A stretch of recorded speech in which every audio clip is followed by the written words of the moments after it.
Você está ouvindo Futuro Azul. Olá! Nesta edição do podcast Futuro Azul, do Grupo Atlantis, vamos tratar do desperdício de alimentos. Estima-se que em todo o mundo, 931 milhões de toneladas de alimentos, ou seja, 17% do total de alimentos disponíveis para os consumidores em 2019, foram parar na cesta do lixo de domicílios, varejistas, restaurantes e de outros serviços alimentares. Estes dados constam de um estudo feito pelo Programa das Nações Unidas para o Meio Ambiente. Aqui é o jornalista Cláudio Schuster e para falar sobre o tema, converso com Gustavo Porpino, doutor em Administração de Empresas pela Fundação Getúlio Vargas, jornalista e mestre em Administração pela Universidade Federal do Rio Grande do Norte. Gustavo é analista da Embrapa Alimentos e Territórios, em Maceió, e colaborou como revisor do estudo da ONU. Ele também atuou no Comitê Técnico sobre Perdas e Desperdícios de Alimentos, coordenado pelo Ministério do Desenvolvimento Social. Então, seja bem-vindo, Gustavo, ao podcast Futuro Azul. Olá, Cláudio. Sempre um prazer contribuir com essa discussão sobre sustentabilidade e economia circular aplicadas ao setor de alimentos. São temas muito relevantes. Para quem não conhece, o que é uma economia circular? Como é que se define isso? A economia tradicional, digamos que ela seja mais linear, quer dizer, produz-se em grandes volumes, os cidadãos consomem o produto, que pode ser um alimento, que é o foco da nossa discussão, e depois há o descarte da embalagem, o descarte do resto orgânico, ou mesmo o desperdício do alimento. Numa economia mais circular, falando um pouco mais do setor de alimentos, o que é que acontece? Acontece uma maximização do reaproveitamento dos resíduos. Quer dizer, em determinadas cadeias produtivas, como a cadeia produtiva do cacau, do café e do caju, que é um caso interessante, existem coprodutos que normalmente não são aproveitados, como a fibra do caju. Se a gente pensar numa lógica de economia circular, além do suco do caju e da castanha, vai ter também o aproveitamento da fibra do caju para desenvolver produtos alimentícios inovadores, como um hambúrguer de caju que a Embrapa lançou recentemente no mercado. E também pensar nessa lógica de ter embalagens inteligentes, embalagens recicláveis, para que a gente possa reduzir a quantidade de resíduos que são descartados. Certo. A gente tem dados do IBGE que falam da insegurança alimentar grave, né, moderada, que atingiu 27,7% da população brasileira até o final do ano passado, ou seja, houve um crescimento da fome, né? Isso chega a 58 milhões de brasileiros. Isso é uma grande contradição, né, sabe, em relação a essa questão do desperdício de alimentos. Então, de uma maneira geral, quais são as causas de tanto desperdício no mundo e particularmente no Brasil? De fato, no Brasil, a insegurança alimentar não tem sido reduzida desde 2013, quando a gente avaliou esses dados do IBGE que você citou, e a crise decorrente da pandemia agravou ainda mais essa situação de pessoas que passam fome. Aí tem um estudo bem recente, que foi divulgado neste mês de abril, no início deste mês, pela Rede Brasileira de Pesquisa em Soberania e Segurança Alimentar, a Rede Pensan, e foi um estudo bem abrangente, que eles descobriram 2.180 domicílios nas 5 regiões do país em dezembro de 2020, e eles estimam que 43,4 milhões de brasileiros, o que dá aí mais ou menos 20% da população brasileira, não contam com alimentos em quantidade suficiente, quer dizer, estão enfrentando insegurança alimentar moderada ou grave. Quando a gente foca apenas no extrato que está em insegurança alimentar grave, quer dizer que está passando fome realmente, privação de alimentos, são famílias que às vezes têm que pular o almoço, não sobra alimento para eles jantar, que infelizmente é uma realidade que a gente tem visto agora na pandemia. Então, esse extrato é de aproximadamente 19 milhões de brasileiros, o que dá aí 9% da população. Então, se a gente compara esse estudo recente da Rede Pensan com o último dado do IBGE, houve um incremento de praticamente 100% na quantidade de brasileiros que estão passando fome, saindo aí da casa dos 10 milhões, próximos de 10 milhões, para 19 milhões de brasileiros. Então, é assim, nós estamos diante de um caso grave, que é uma crise sanitária que demanda ações urgentes, e temos essa possibilidade bem interessante de ampliar a disponibilidade de alimentos, principalmente alimentos mais saudáveis, nutritivos, como frutas e hortaliças, via redução do desperdício de alimentos, via redistribuição do excedente que existe, por exemplo, em feiras livres ou supermercados. Uhum. E de que forma isso pode ser feito? Assim, são políticas públicas, legislação, iniciativas municipais, estaduais, enfim, que tipo de ação que pode ser feita para corrigir essa enorme distorção? Quando a gente fala em perdas e desperdício de alimentos, implica a gente ter uma visão sistêmica da cadeia produtiva. O que é que isso quer dizer? A gente olhar todos os problemas, gargalos do campo até a mesa e pensar em estratégias para reduzir as perdas que acontecem dentro da porteira, nas fazendas, com mais transferência de tecnologia, principalmente para pequenos e médios produtores. Quando eu falo tecnologias, podem ser técnicas simples de manejo de determinadas culturas que vão contribuir com a redução de perdas na lavoura. A questão também das embalagens, né? Já no escoamento da safra, de ter meios para facilitar o acesso a essas embalagens que são mais adequadas, que causam menos danos em frutas e hortaliças. A gente pensar também com muito carinho, vamos dizer assim, em como reduzir as perdas que existem no varejo de alimentos. Quando eu falo varejo, eu me refiro aos supermercados, às feiras livres, às ceasas também, porque tem aí um grande volume de alimentos que é descartados, ainda próprio para consumo, e que poderiam ser direcionados, por exemplo, para os bancos de alimentos, já que o Brasil conta com uma rede brasileira de bancos de alimentos com aproximadamente 200 unidades. Recentemente, a ABRAS, que é a Associação Brasileira de Supermercados, que faz um estudo anual bem interessante sobre perdas em supermercados, mostrou que o problema das perdas nos supermercados tem diminuído gradativamente, ano após ano, mas ainda é bastante grande. Quando a gente pensa em termos de valor, dá em torno de mais de 7 bilhões anuais são perdidos nos supermercados brasileiros, né? Nem todo esse montante, 7 bilhões, são alimentos, vamos dizer assim, frescos, né? Entram aí também alimentos industrializados, tal, mas a maior parte são alimentos mais perecíveis, como carnes, peixes, frutas e hortaliças. E uma parte, não a totalidade, mas uma parte que não estragou ainda desses alimentos e que está dentro do prazo de validade, obviamente, poderia ser destinado, né, mais destinado por exemplo, a rede brasileira de bancos de alimentos ou a restaurantes populares.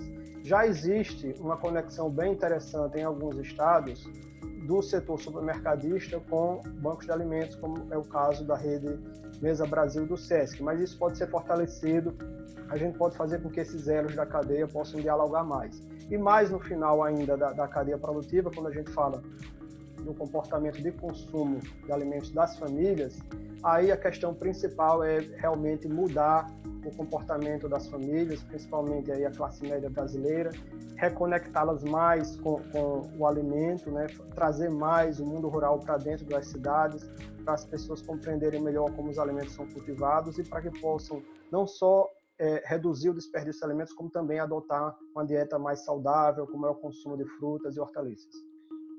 Nós vamos aprofundar um pouquinho mais esse assunto, mas antes eu quero te perguntar o seguinte: quando você analisa a pesquisa da ONU também aponta uma contradição com uma visão anterior de que o desperdício nas etapas do varejo, né, estavam mais concentrados nos países desenvolvidos, né? Eu queria que falasse um pouquinho sobre isso, né?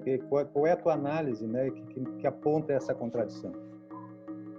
Essa análise desse estudo novo da ONU Meio Ambiente é bem interessante pelo seguinte: até bem recentemente, quando a gente fazia uma análise sobre o desperdício de alimentos baseado no estudo mais amplo que existia, que era um da FAO de 2011, a gente é levado a crer que o desperdício de alimentos, quer dizer, que se perde nas etapas de varejo e consumo, era um problema maior em países desenvolvidos, e o que se perdia mais no início da cadeia produtiva, na fazenda, na armazenagem e no escoamento da safra, era um problema mais concentrado em países em desenvolvimento. O que esse novo estudo da ONU nos mostra é que o problema, as relações não são tão lineares assim, não são tão simples, é um problema mais complexo, principalmente no contexto dos países em desenvolvimento. E por quê? Porque mesmo no contexto da classe média baixa, seja do Brasil ou da África do Sul, por exemplo, ou da China ou da Índia, a gente percebe que há o desperdício de alimentos motivado por fatores comportamentais. Então, os fatores comportamentais, eles explicam mais a variância do desperdício de alimentos do que as variáveis socioeconômicas, como, por exemplo, a renda da família. Então, nesse estudo da ONU que você citou, Cláudio, eles chegaram à conclusão, a uma estimativa de que 121 quilos, em média, são desperdiçados per capita por ano, quando avaliados o que é descartado no varejo e residências. E esse volume tende a ser maior nos países em desenvolvimento do que nos países ricos, que é o achado mais interessante da pesquisa. E por que que isso acontece? Se a gente pensar no contexto dos países em desenvolvimento, é natural que o varejo não seja tão organizado, não haja tanto uso de embalagens inteligentes como nos países mais ricos. Às vezes, o desperdício que acontece no varejo, ou mesmo em nossas casas, decorre de um problema lá do início da produção agrícola. Por exemplo, uma determinada fruta pode ter sido mal transportada e já chegar ao varejo com algum dano mecânico que encurta a vida útil daquele alimento, ou mesmo com alguma doença que encurta a vida útil da fruta ou da hortaliça. Então tem essa questão. E uma outra questão é que o extrato de classe média baixa, principalmente, tende a ter menos anos de estudo, tem mais dificuldades de planejar a compra, também, às vezes, não tem nem os meios necessários para armazenar bem os alimentos em casa, né, para conservar em geladeira, tal, depósitos adequados. E também ainda existe aquele hábito, né, não muito comum agora, em função até da pandemia, de não querer reaproveitar as sobras de arroz e feijão, por exemplo. Então, nesse caso, no caso mais focando na questão dessa questão das famílias mesmo, que tipo de ação, então, ações educativas, campanhas, e também, né, as pessoas também precisam ter as condições, né? Precisam ter, eu não quero desperdiçar, como é que eu faço? Eu envio para algum lugar, ou tem alguma forma, né, de chegar a um destino que vai distribuir essa alimentação? Então, ações práticas, assim, o que daria para fazer? Antes de tocar nesse ponto, eu vou fazer um novo relato sobre esse estudo da ONU, da UNEP, né, da ONU Meio Ambiente, melhor dizendo. Então eu falei que 121 quilos é aquela média que inclui varejo, supermercados, né, restaurantes, etc., e consumo. Quando a gente faz um recorte apenas para o consumo familiar, aí a gente tem uma estimativa interessante, que é o seguinte: nos países de renda média baixa, o desperdício nas famílias é estimado em 91 quilos ao ano per capita, né? Vocês veem que é um volume bem considerável de comida. Se você imaginar uma mesa com 91 quilos de comida em cima, é um verdadeiro banquete para dezenas e dezenas de pessoas. E nos países de alta renda, a média dá 79 quilos ao ano per capita, né? Então, por que isso? É exatamente aquela questão que eu estava falando de a classe média mais baixa ter essas dificuldades de planejamento e às vezes não ter nenhum meio para conservar bem o alimento. E aí, quando chega nessa questão do que fazer para mudar esse quadro, aí sim, aí passa de fato por mudança comportamental, que eu diria que não é só essa mudança comportamental, diz respeito a uma mudança cultural, a forma como a gente lida com o alimento. Então, é um processo de longo prazo, que envolve mais iniciativas de educação nutricional, a gente até pensar em mudar o currículo das escolas para ter um componente mais forte de educação nutricional desde a primeira infância, esforços também de comunicação para mudança comportamental. Aí, se você pedir para me exemplificar, como assim comunicação para mudança comportamental? A gente pode pensar que no Brasil, há 20 anos atrás, usar o cinto de segurança não era uma norma, não era um hábito tão comum, quase automático de todos nós, e hoje se tornou. O próprio lixo, né, lembra aquelas antigas campanhas, né?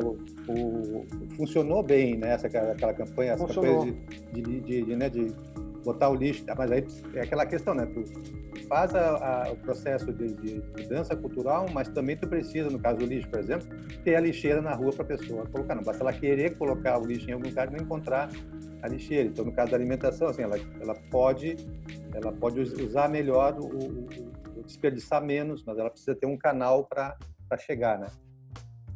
É bem lembrado, Cláudio. Então, assim, não basta a gente ter esse trabalho de mudança comportamental, tem que prover os meios para que as pessoas consigam mudar o comportamento. Da mesma forma, o respeito à faixa de pedestre, né, que se tornou já comum em várias capitais, foi um processo de educação do cidadão, e a gente pode também educar mais o cidadão para que ele respeite mais o alimento, para que ele aprenda também a lidar mais com o alimento.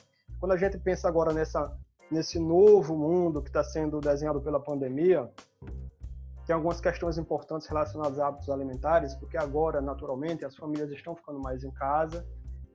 Boa parte dessas famílias não tinha hábito, por exemplo, de realizar o almoço em casa de segunda a sexta, recorria muitas vezes a self-services.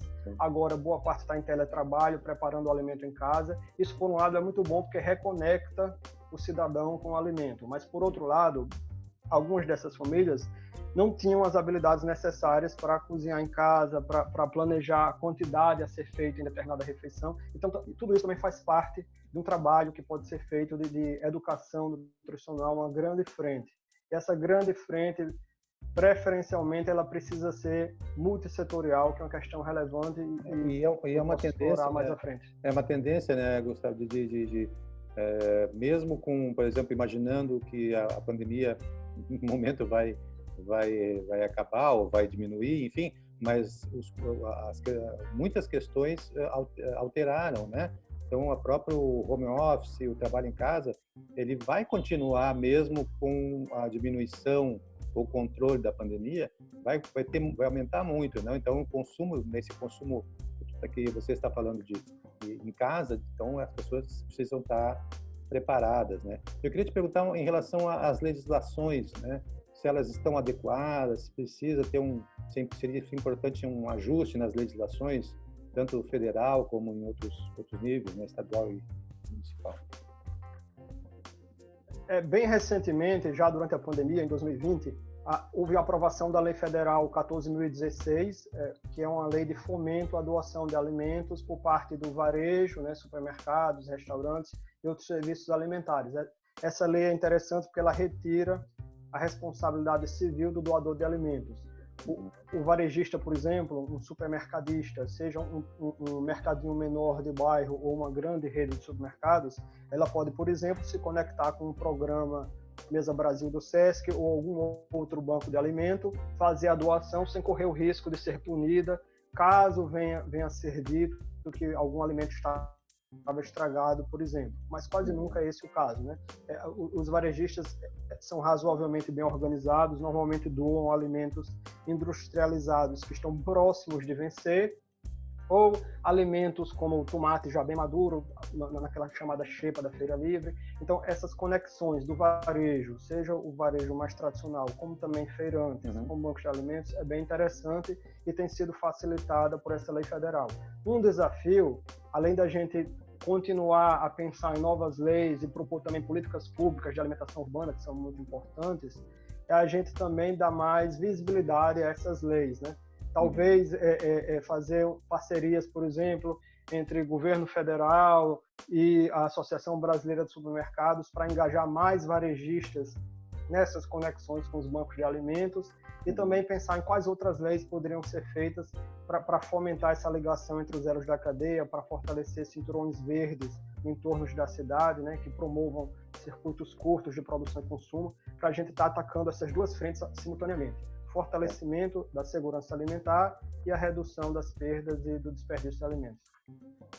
Nas reportagens que falam sobre esse tema, também se cita aqui a relação entre o desperdício alimentar e as emissões de gases de efeito estufa, né? Eu queria que falasse um pouquinho sobre isso. A gente tem um foco bastante forte aqui no nosso podcast na questão da sustentabilidade, meio ambiente, né? Eu queria que falasse um pouquinho sobre isso. Esse é um dado interessante, porque há alguns anos atrás a FAO mostrou que se o desperdício de alimentos global fosse considerado um país, seria o terceiro maior emissor de gases de efeito estufa, com um volume inferior apenas às emissões dos Estados Unidos e da China, que são os dois países que mais emitem gases de efeito estufa. E também foi feito um cálculo de qual seria o custo global dessas emissões de gases de efeito estufa decorrentes do descarte de alimentos, né? Então, deu mais ou menos 411 bilhões de dólares. Você vê aí a avenida de oportunidades que existe. E por que há essa relação entre desperdício de alimentos e aquecimento global? Porque a gente sabe que, principalmente no contexto dos países em desenvolvimento e dos países mais pobres da África subsaariana, por exemplo, o lixo orgânico comumente ainda é descartado inapropriadamente. E boa parte do lixo orgânico é desperdício de alimentos e, quando descartado inapropriadamente, emite metano e outros gases de efeito estufa. Existem iniciativas interessantes no próprio Brasil que já desenvolveram, por exemplo, compostagens, por exemplo, de lixo orgânico conectadas com aqueles aparelhos portáteis que geram biogás. Então, existe, por exemplo, restaurantes em São Paulo, hamburguerias, que o gás da cozinha utilizado no restaurante provém é conectado com a compostagem, usa esse biogás, que é o descarte do lixo orgânico do restaurante. Então, tem soluções assim, micro soluções que podem ser pensadas e somadas não são tão somadas que somadas exatamente não são tão micro e podem ser aplicadas no Brasil. Eu queria que você falasse também sobre as food techs, né, como é que elas podem ajudar a reduzir o desperdício de alimentos, que é um tema também interessante, né, nessas mudanças, né, de enfoques aí, né, e a questão das techs que são usadas em várias áreas, né. Isso é uma frente inovadora, bem interessante. A Embrapa está muito engajada em realizar, coorganizar com parceiros desafios de inovação com as chamadas food techs, né, que são essas startups que desenvolvem produtos alimentícios inovadores ou soluções baseadas em tecnologia da informação para conectar diferentes elos da cadeia, como produtores e consumidores, e também com as agritechs. E o Brasil tem várias e várias centenas de agritechs e foodtechs, a maior parte ainda na região sudeste, mas isso está se ampliando também para outras regiões. E tem muitas oportunidades aí da gente conectar mais essas foodtechs com soluções para reduzir as perdas e o desperdício de alimentos. Um conceito interessante nessa lógica de foodtechs é o chamado upcycling. O que quer dizer upcycling? É a gente fomentar o desenvolvimento de produtos alimentícios inovadores a partir de subprodutos de diversas cadeias produtivas que normalmente não eram aproveitados. Então, quando a gente pensa na cadeia do caju, como eu falei mais no início, tem a fibra do caju que pode dar margem a produtos inovadores como o hambúrguer de fibra de caju que já foi lançado. Mesma coisa na cadeia produtiva do cacau e do café. Tem um nicho interessante que tem crescido bastante, que é o das bebidas probióticas, que utilizam na composição alguns desses subprodutos de algumas dessas cadeias produtivas. Então aí eu acho que nos próximos anos esse conceito vai crescer bastante aqui no Brasil, o upcycling aplicado ao setor alimentar. Nos Estados Unidos, que é um país mais rico naturalmente, já existe até uma associação de indústrias de alimentos de pequeno, médio e grande porte, antenadas nessa questão do upcycling, que é a Upcycling Food Association, que já tem mais de 100 membros. E cada um deles está explorando um nicho como esse que eu citei das bebidas probióticas. Então tem snacks saudáveis, feitos a partir de cascas de frutas, e vários outros produtos que têm uma aceitação bem interessante nesses mercados de nicho, nessas pessoas mais conectadas com sustentabilidade, principalmente os jovens, né? Então, quando a gente pensa no Brasil, existem mercados aí pulsantes e sedentos em consumir esse tipo de produto. A cidade de São Paulo, por exemplo, que é uma cidade multicultural, quando a gente olha para o bairro da Vila Madalena, bairro de Pinheiros, a gente vê microempreendimentos já explorando essa pegada da saudabilidade, conectada com a economia circular aplicada ao setor de alimentos. E existe, como a gente falou, a gente pode replicar essas iniciativas, né, essas micro-iniciativas, quando replicadas, termina virando uma grande iniciativa e gerando um impacto positivo maior para o nosso Brasil. Muito bom. Eu também gostaria que você falasse um pouco sobre o trabalho da Embrapa, né, nessa relação com a ONU, né, e com os Objetivos de Desenvolvimento Sustentável. Eles têm uma meta, né, de redução, né, das perdas e desperdícios até 2030, né? Assim como tem várias metas dentro dos objetivos, essa é uma delas.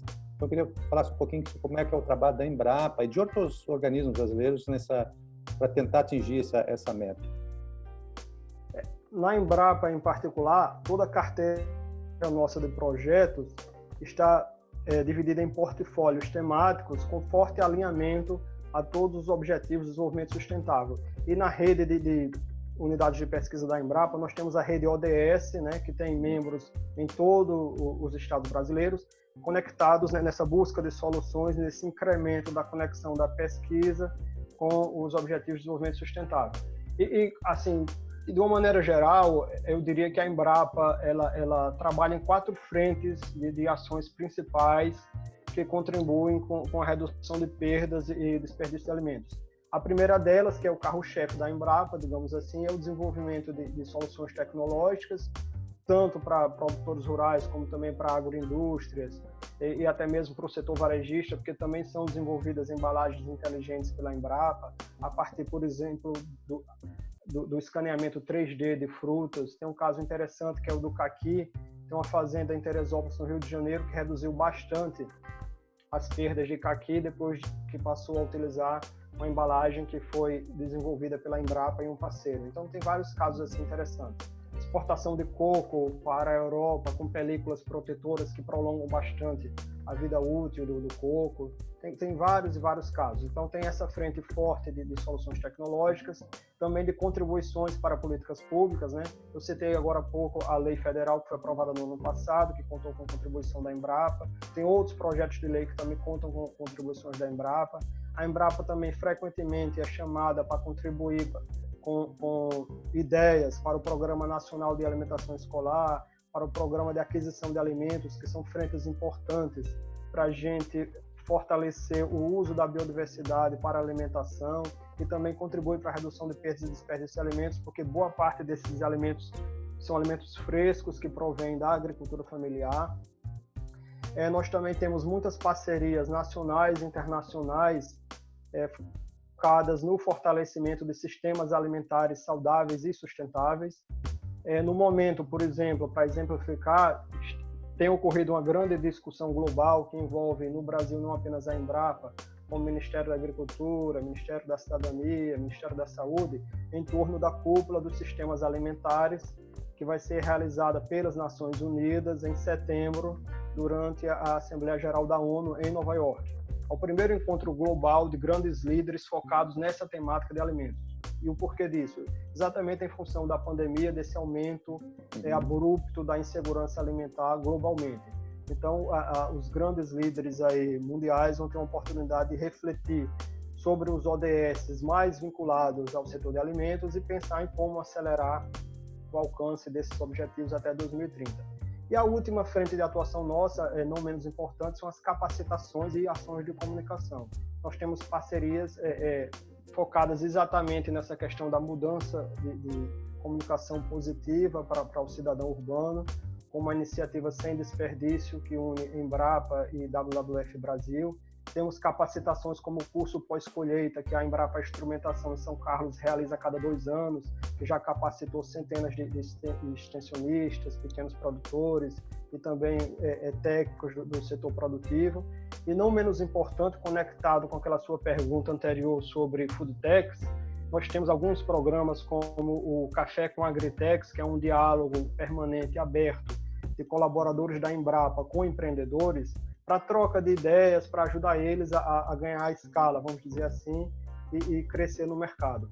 E nesta rodada que a gente teve recente com o foodtechs, já agora durante a pandemia, 2 aplicativos bem interessantes que estão dispostos aí a contribuir com a redução do desperdício participaram dessa iniciativa da Embrapa, que são o Food Flow, uma iniciativa que surgiu em Brasília, que conecta o varejo de alimentos com o consumidor urbano, no seguinte sentido: então, se um varejista, um supermercado ou um restaurante tem algum alimento que está próximo de vencer e ele quer vender por um preço bem mais reduzido, ele pode ofertar nessa espécie de marketplace via aplicativo Food Flow.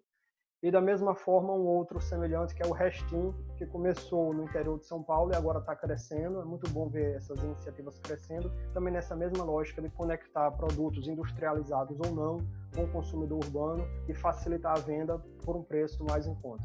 Então, são muitas frentes de trabalho da Embrapa e dos nossos parceiros, e a gente acredita que com isso, né, com esse trabalho mais multissetorial, envolvendo o setor produtivo, o setor varejista, a sociedade civil, a gente consegue gerar impactos positivos maiores.